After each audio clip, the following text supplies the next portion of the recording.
Hey guys, இன்னைக்கு நம்ம பார்க்க போற topic law of assumption. Law of attraction கேள்விப்பட்டிருக்கோம். இது ஈர்ப்பு விதி.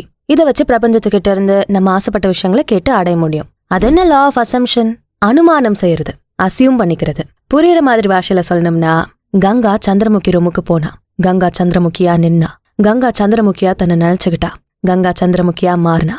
இதுதான் லா ஆஃப் அசம்ஷன். இன்னும் புரியலன்னா ஒரு சின்ன கதை சொல்றேன். லா ஆஃப் அசம்ஷனை எப்படி சூப்பரா பயன்படுத்தி நம்ம ஆசைப்பட்டதை அடையிறதுன்னு தெளிவா சொல்றேன். அப்புறம் இன்னொரு விஷயம், ஜோக்கர் அப்படிங்கிற கேரக்டரை நம்ம பேட்மேன்ல பார்த்திருப்போம். அந்த கேரக்டருக்கு அவ்வளோ ஃபேன்ஸ் இருக்காங்க. இந்த லா ஆஃப் அசம்ஷன் அப்படிங்கிற கான்செப்ட் தான் அவரை ஒரு வகையில பாதிச்சிருக்கு. அவரோட சாவுக்கு ஒரு பகுதி காரணமாவும் இருந்திருக்குன்னு சொன்னா நீங்க நம்புவீங்களா? என்னடா ஒரே குழப்பமா இருக்குன்னு தானே ஃபீல் பண்றீங்க? உங்க குழப்பத்தை தீர்க்க இந்த பதிவை ஸ்கிப் பண்ணாம முழுசா கேளுங்க. இன்னும் டாபிக் உள்ள போறதுக்கு முன்னாடி ஆடியன்ஸ்க்கு யூஸ்ஃபுல்லா இருக்கக்கூடிய ப்ரமோஷனுக்கு டிஸ்கிரிப்ஷன்ல இருக்க இன்ஸ்டாகிராம் லிங்க் இல்ல இமெயில் ஐடியை கிளிக் பண்ணி எங்களை காண்டாக்ட் பண்ணுங்க. ஓகே, மாயா அப்படிங்கிற ஒரு பொண்ணு சின்ன ஒரு ரெஸ்டாரண்ட்ல வெயிட்ரஸா வேலை பாக்குறா. நான் ஒரு நாள் சொந்தமா பெரிய ரெஸ்டாரண்ட் ஓபன் பண்ணுவேன். எனக்கு பிடிச்ச மாதிரி செட் பண்ணி விதவிதமா உணவுகளை சமைப்பேன் அப்படின்னு அவ கனவு காண்றா. ஆனா கையில வெறும் கொஞ்சம் பணம் தான் இருந்தது. பிளஸ் சமையல்லாம் அந்த அளவுக்கு அவளுக்கு அனுபவமும் இல்ல. இது ஏதோ சும்மா ஒப்புக்கு சப்பானி ஆசை மாதிரி இருக்கேன்னு அவ நினைக்கிறா. அப்புறம் கொஞ்சம் நம்பிக்கை ஒரு ஸ்பூன் அதிகமா போட்டு என்னால முடியும்னு நம்பி நல்லாவே இன்னும் கனவு காண்றா. மிகப்பெரிய ரெஸ்டாரண்ட்டா அவளுக்கு பிடிச்ச டிசைன்ல கட்டுற மாதிரி கனவு காண்றா. விதவிதமா உணவுகளை செஞ்சு எல்லாரையும் அசத்துறா. ஒரு கட்டத்துல அந்த கனவு உண்மையாவே நடக்கிற மாதிரி ஃபீல் ஆகுது. அவ்வளோ உன்னிப்பா அவளோட கற்பனை இருந்திருக்கு. முழு உத்வேகத்தோட வேகமா சமையல் கத்துக்க கிளாஸஸ்க்கு போறா. நாளுக்கு நாள் அவளோட சமையல் திறன் அதிகமாயிட்டே வருது. காசு சேர்த்து வச்சு தேவையில்லாத செலவுகளை மிச்சம் பண்ணி எக்ஸ்ட்ரா ஷிஃப்ட் வேலை பார்த்து சேமிப்பை இன்னும் அதிகமாக்குறா. நாட்கள் போக போக மாயாவோட கடுமையான உழைப்பும் பாசிட்டிவான எண்ணமும் நம்பிக்கையும் அவ கனவை நினைவாக்க வச்சுது. சேமிப்பை வச்சு சின்னதா ஒரு கடை போட்டு அதுல வேற லெவல்ல உணவுகளை செஞ்சு அசத்துறா. இத வாங்கி சாப்பிட்ட ஒருத்தர் இன்வெஸ்ட் பண்ண இதுல ரெடியா இருந்தாரு. அவர் கொடுத்த பணத்தை வச்சு பெரிய ரெஸ்டாரண்ட் திறந்து முதல் நாள் கஸ்டமர்ஸ்க்காக வெயிட் பண்றா. எல்லா சாப்பாடும் சுட சுட கம கமன்னு மனத்தோட ரெடியா இருக்கு. அந்த வாசத்துக்காகவும் ரெஸ்டாரண்டோட அமைப்புக்காகவுமே கூட்டம் அதிகமாச்சு. எல்லாரையும் அன்போட வரவேற்கிறா மாயா. அவ கண்ட கனவு அப்படியே நிஜமாகுது. அப்போதான் புரியுது, நமக்கு என்ன வேணுங்கிறத கற்பனை செஞ்சு அதை ஆல்ரெடி வாழற மாதிரி ஃபீல் பண்ணா கண்டிப்பா நினைச்சதை அடைய முடியும்னு உணர்றா. இதுதான் law of assumption. Law of assumption என்ன சொல்லுதுன்னா, உனக்கு ஒண்ணு வேணும்னா அது ஏற்கனவே உன் வாழ்க்கையில இருக்க மாதிரி எந்த சந்தேகமும் இல்லாம முழுசா நம்பு. அது உனக்கு கண்டிப்பா கிடைக்கும். நம்ம எல்லாரும் ஆசைப்படுறது பணத்தை தான். ஆனா இந்த மாதிரி டெக்னிக்ஸ் எல்லாம் ஒர்க் ஆகுமா அப்படிங்கிற சந்தேகம் ஒரு மூலையில இருக்கிறதுனாலதான் நம்ம கற்பனைகளை செஞ்சாலுமே நமக்கு கிடைக்க மாட்டேங்குது. சின்ன சின்ன சந்தேகம் கூட நம்ம ஆசைப்பட்டதை அடைய விடாம பண்ணிடும். ஒரு துளி சந்தேகம் இல்லாம முழுசா நமக்கு என்ன வேணும்னு ஆசைப்பட்டோமோ அந்த விஷயத்த கற்பனை செஞ்சு ஏற்கனவே அதோட வாழற மாதிரி உணரணும். அசியூம் பண்ணிக்கணும், என்கிட்ட நிறைய பணம் இருக்குன்னு. இதுவும் லா ஆஃப் அட்ராக்ஷன் மாதிரி தானே இருக்கு அப்படின்னு ரெண்டையும் ஒன்னா நினைச்சுக்க வேண்டாம். லா ஆஃப் அட்ராக்ஷன் வேற, லா ஆஃப் அசம்ஷன் வேற. லா ஆஃப் அட்ராக்ஷனை பொறுத்தவரை ஒரே மாதிரி இருக்க விஷயங்கள் ஈர்க்கப்படும். நம்ம வெளியேற்ற எனர்ஜியை மேட்ச் பண்ணி இந்த பிரபஞ்சம் நமக்கு வேண்டியதை கொடுக்கும். இத மனசார செயல்படுத்தினா நினைச்சது உடனே நடக்கவும் செய்யும். ஆனா லா ஆஃப் அசம்ஷனை பொறுத்தவரை நம்ம எது உண்மைன்னு அசியூம் பண்றோமோ அதுதான் நிஜமா வரும். இங்க செயல்பாடு இருக்காது, நம்பிக்கையும் பாசிட்டிவான சிந்தனைகளும் தான் மெயின். இது மூலமா நிறைய வாய்ப்புகளை உருவாக்கி அதுக்கப்புறமா ஆசைப்பட்டதை நம்ம அடைவோம். நெவில் காடார்ட் தான் இந்த லா ஆஃப் அசம்ஷன் அப்படிங்கிற கான்செப்டை மெயினா சொன்னது. நம்ம ஆசைப்பட்டதை வெறும் மைண்டோட நிலைய வச்சே அடைய முடியும். இதுக்கு எந்த ஆக்ஷன்ஸும் தேவையில்லைன்னு அவர் சொல்றாரு. நீ ஆசைப்பட்ட விஷயம் உன்கிட்ட ஏற்கனவே இருக்குன்னு நீ நம்பு, உன்னோட ஆசையெல்லாம் தானா நிறைவேறும்னு சொல்றாரு.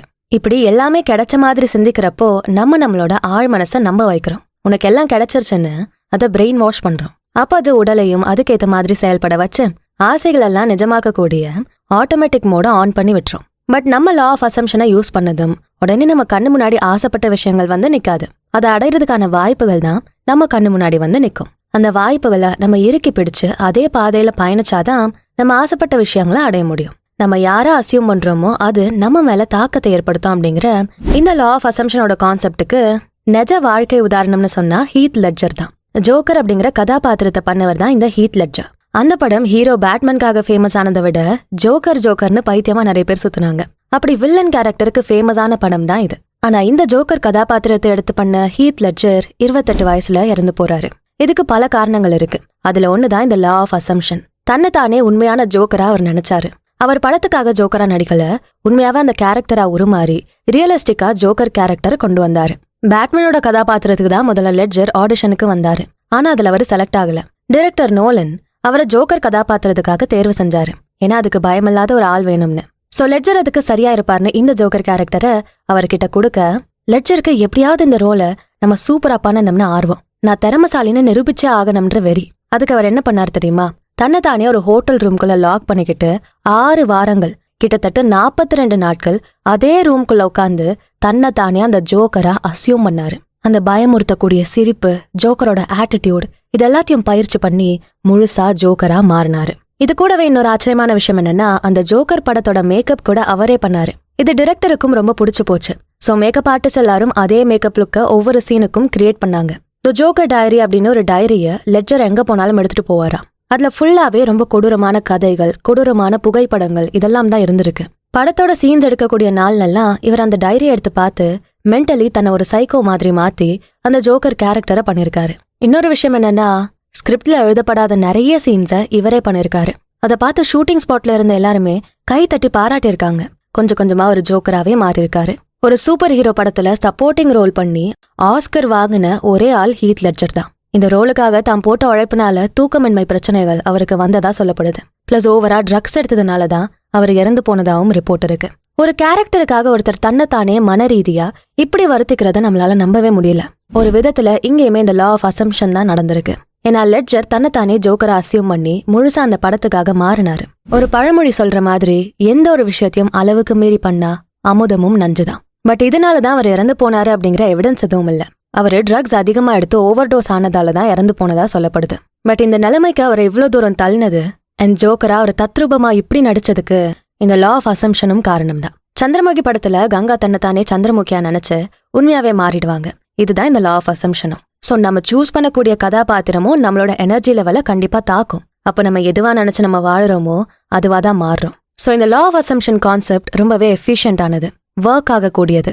பட் எதெல்லாம் ரொம்ப எஃபிஷியன்டா ரொம்ப நல்லா ஒர்க் ஆகுதோ அதுல நம்ம அதிக கேர் எடுக்க வேண்டியதுமே அவசியம். சோ நீங்க சூஸ் பண்ற விஷயம் பாசிட்டிவானதா இருக்கணும், சரியான வழியில இருக்கணும்.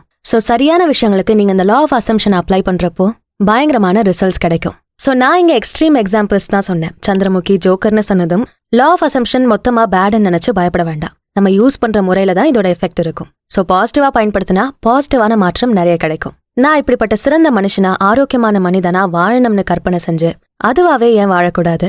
நான் இதுவா ஆகணும், எனக்கு இவ்வளவு பணம் வேணும், இதெல்லாம் ஏற்கனவே என்கிட்ட இருக்குன்னு வெறும் நம்பிக்கையை மட்டும் வச்சா இந்த லா ஆஃப் அசம்ஷன் வேலை செய்யுமா? லா ஆஃப் அசம்ஷனோட இந்த கான்செப்ட் நமக்கு முழுசா புரியறதில்ல. அதனாலதான் நினைச்சாலும் நம்மளால ஆசைப்பட்டதை இது மூலம் மேனிஃபெஸ்ட் பண்ண முடியல. இதுக்கு காரணம் சந்தேகம், ஏமாற்றம், நம்மள நாமே பிளேம் பண்றது. புரியலையா?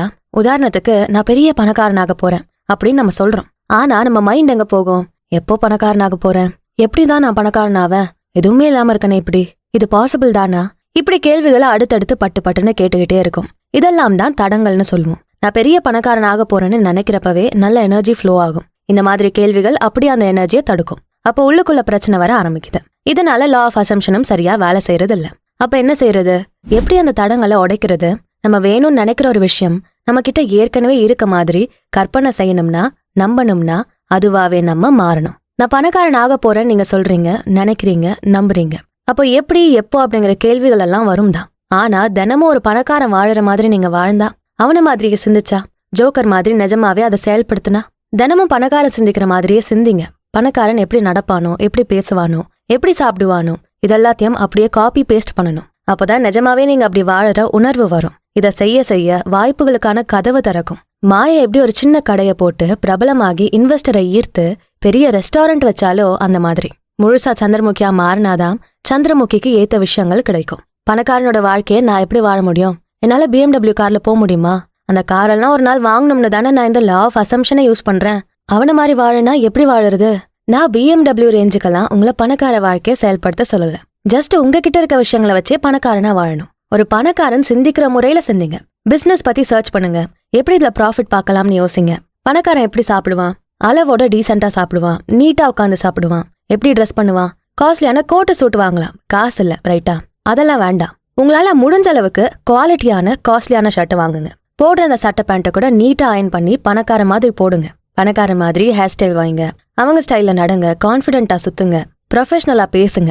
இதுதான் உங்களை உண்மையான பணக்காரனா ஒரு நாள் மாத்தும். ஒரு கேரக்டரா நீங்க மாறுறப்போ அந்த கேரக்டருக்கான எல்லாமே உங்களுக்கு கிடைக்கும். லிட்ரலா அதே வாழ்க்கையை நீங்க நிஜமாக்க முடியும். இந்த லா ஆஃப் அசம்ஷனை எப்படி நம்ம ஆசைப்பட்ட விஷயங்களை அடைய யூஸ் பண்ணலாம்னு 6 ஸ்டெப்ஸ் நான் சொல்றேன். ஸ்டெப் நம்பர் 1, இப்போ நீங்க என்ன எண்ணத்துல இருக்கீங்க, எதை அசியூம் பண்றீங்கன்னு கண்டுபிடிங்க. உங்களை நீங்களே ஆராய்ஞ்சுக்கணும். உங்களை பத்தி நீங்க என்ன நினைக்கிறீங்க, அடுத்தவங்களை பத்தி, இந்த உலகத்தை பத்தி என்னெல்லாம் நினைக்கிறீங்கன்னு தெரிஞ்சுக்கணும். இந்த அசம்ஷன்ஸ் எல்லாமே பாசிட்டிவா இருக்கா இல்ல நெகட்டிவா இருக்கா, இதுதான் உங்க வளர்ச்சியை தடுக்குதா?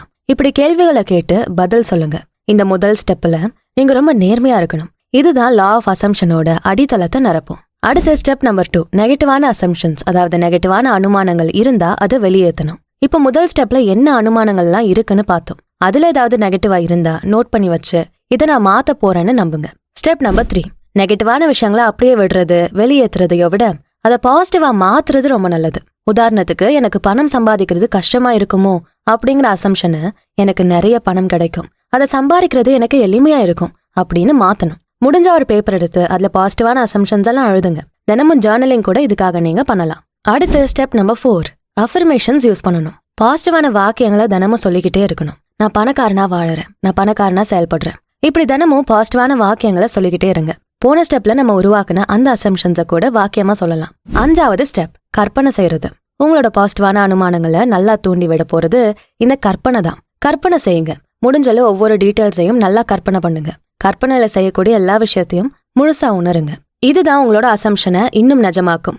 எண்ணங்கள், உணர்வுகள்னு உங்க உடலும் மனமும் ஆன்மாவும் இதுல இன்வால்வ் ஆகணும். உண்மையா உங்க ஆசையெல்லாம் நிறைவேற மாதிரி உணர்வு வரணும். அடுத்து ஸ்டெப் நம்பர் 6, தொடர் பயிற்சி. தொடர்ந்து இந்த பயிற்சியை பண்ணிக்கிட்டே இருக்கணும். நம்ம ஆசைப்பட்டதை அடையிறதுக்கான முக்கிய ஊன்றுகோல் கன்சிஸ்டன்சி தான். நிலையா இருக்கணும். தினமும் நீங்க சொல்ற அஃபர்மேஷன்ஸ், கற்பனை இதெல்லாம் விடவே கூடாது. எவ்வளோ கன்சிஸ்டன்டா இருக்கீங்களோ அவ்வளோ சீக்கிரம் நீங்க ரிசல்ட்ஸை பார்ப்பீங்க.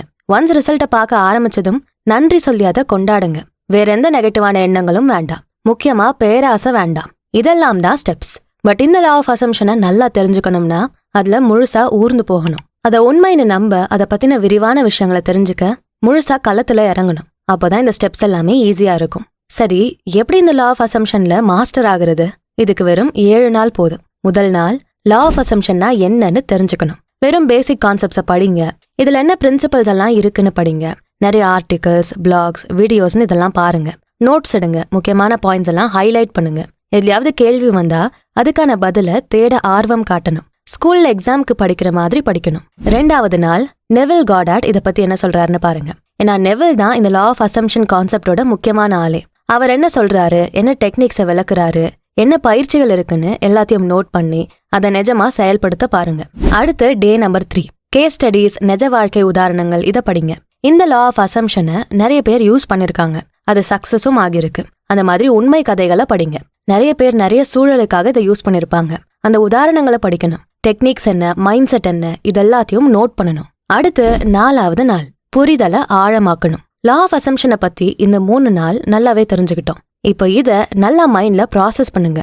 நம்பிக்கை, ஆழ்மனது, எண்ணங்கள், உணர்வுகளோட சக்தி, இந்த மாதிரி கான்செப்டுக்குள்ள நுழைங்க. ஏன்னா இதெல்லாம் லா ஆஃப் அசம்ஷனோட நல்லாவே கனெக்ட் ஆகும். அடுத்த 5வது நாள் பிராக்டிக்கலா செயல்படுத்தணும். உங்களுக்கு சில ஆசைகள் இருக்கும். அதுல சின்னதா இருக்க ஆசைக்கு இந்த லா ஆஃப் அசம்ஷனை யூஸ் பண்ணுங்க. பிளான் பண்ணி தினசரி ருட்டீன்ல இதுக்கான ஸ்டெப்ஸை ஃபாலோ பண்ணுங்க. கற்பனை செய்யறது, அஃபர்மேஷன் பயிற்சி, இந்த மாதிரி ஸ்கெடியூல் போட்டு பண்ணணும். 6வது நாள் ரிவ்யூ பண்றது. இந்த 5 நாள் நீங்க என்ன பண்ணீங்களோ அது எல்லாத்தையும் செக் பண்ணுங்க. எப்படி இருந்தது, அந்த அனுபவங்கள் எப்படி இருந்ததுன்னு நோட் பண்ணுங்க.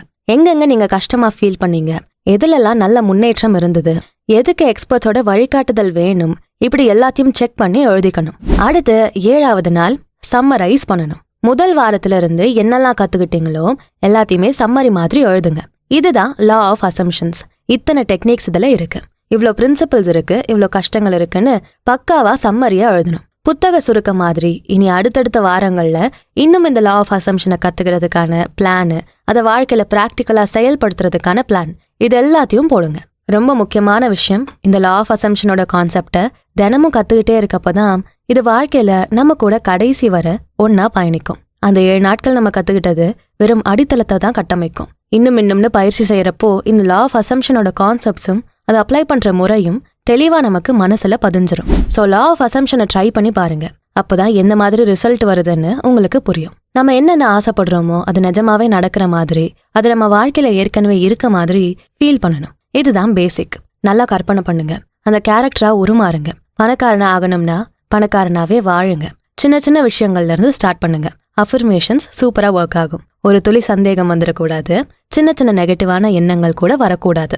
இந்த நெகட்டிவிட்டியை போக்க சின்ன டிப், காலையில தினமும் 10 நிமிஷம் தியானம் பண்ணுங்க. இது மைண்ட்ல இருக்க கெட்ட எண்ணங்கள் எல்லாம் துரத்தும். பாசிட்டிவா மட்டும்தான் இருக்கணும். நெகட்டிவான விஷயங்களை பாசிட்டிவா மாத்திட்டா பிரச்சனையே இருக்காது. கம்ப்ளீட்டா நீங்க என்ன வேணும்னு நினைச்சீங்களோ அதை உங்க வாழ்க்கைக்குள்ள கொண்டு வந்து வாழ பாருங்க. இந்த லா ஆஃப் அசம்ஷன்ஸ் மூலமா வாய்ப்புகளுக்கான கதவுகள் திறக்கும். இந்த லா ஆஃப் அசம்ஷனை நீங்க ட்ரை பண்ணிருக்கீங்களா ஏற்கனவே? இதுல கிடைச்ச அனுபவம் உங்களுக்கு என்ன?